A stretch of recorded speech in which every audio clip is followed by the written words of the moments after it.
నగరి నియోజకవర్గ ప్రజలకు నా హృదయపూర్వక వందనాలు.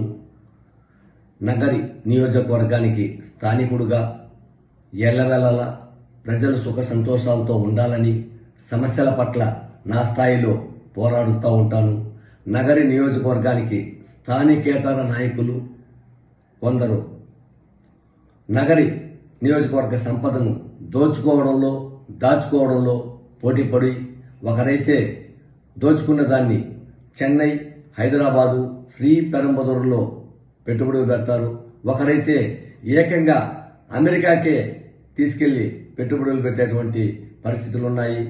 నేను ఈరోజు రాష్ట్ర హోంశాఖ మంత్రులు వంగలపూడి అనిత గారిని కలిసి 2011లో పుత్తూరు పట్టణంలో కూల్చివేసినటువంటి సబ్ జైలు నిర్మాణం వెంటనే చేపట్టవలసిందిగా కోరాను. ఆమె దీనికి స్పందించి జైలు అధికారులకి ఫోన్ చేయగా వాళ్ళు నందిమంగళం లెక్క దాఖలాలు 2 ఎకరాల భూమి ఎప్పుడో కేటాయించారు. ఒకసారి 5 కోట్ల రూపాయలు శాంక్షన్ అయి కూడా రిటర్న్ వెళ్ళిపోయాయని తెలియజేయగా ఆమె వెంటనే ఈ యొక్క సబ్ జైలుని నిర్మించమని వారికి ఆదేశాలు ఇచ్చారు.